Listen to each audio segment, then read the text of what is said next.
శ్రీ సత్యసాయి జిల్లా కదిరి నియోజకవర్గం కదిరి పట్టణ ఎమ్మెల్యే కందికుంట వెంకటప్రసాద్ తమిళనాడు రాష్ట్రం అరుణాచల దేవాలయాన్ని వారు దర్శించుకున్నారు.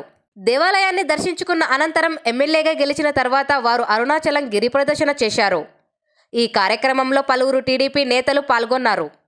శ్రీ సత్యసాయి జిల్లా కదిరి నియోజకవర్గ ఎమ్మెల్యే కందికుంట వెంకటప్రసాద్ తమిళనాడు రాష్ట్రం అరుణాచల దేవాలయాన్ని వారు దర్శించుకున్నారు. దర్శన అనంతరం ఎమ్మెల్యేగా గెలిచిన తర్వాత వారు అరుణాచల గిరి ప్రదర్శన చేశారు. ఈ కార్యక్రమంలో పలువురు టీడీపీ నేతలు పాల్గొన్నారు.